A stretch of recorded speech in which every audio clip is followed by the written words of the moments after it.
আর সবচেয়ে ভয়ঙ্কর ছিল এই সিঁড়িতে ওঠা।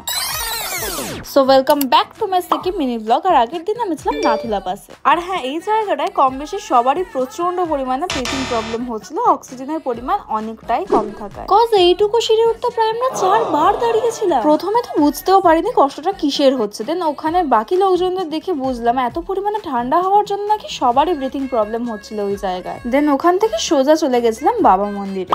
এই জায়গাটা বাবা হরভজন সিং এর জন্য খুবই বিখ্যাত। কথায় আছে তিনি এখনো পর্যন্ত তার সৈনিকদের প্রতিদিন রক্ষা করে চলেছেন। এই জায়গাটায় ফটো খুবই সুন্দর আসলো। ইভেন জানো, ওখানে একটা সৈনিকও আমায় কমপ্লিমেন্ট দিয়েছিল। দেন বাড়ি ফেরার পথে ছাঙ্গুলে ঘুরে আরো যখন নিচের দিকে নামছিলাম, পুরো রাস্তাটা মেঘে ঢাকা ছিল, কিছুই দেখা যাচ্ছিল না। পুরো মেঘের ভিতর দিয়েই আমাদের গাড়িটা যাচ্ছিল। নিজের চোখে কত সুন্দর লাগছিল ভিউটা, তোমাদেরকে এই ফোনে ক্যাপচার করে বোঝাতেই পারবো না। এনিওয়েজ, এই ছিল আমাদের ডে 2 আর ডে 3 ব্লগ দেখার জন্য এই ভিডিওটা অনেক শেয়ার করো। ওকে, বাই।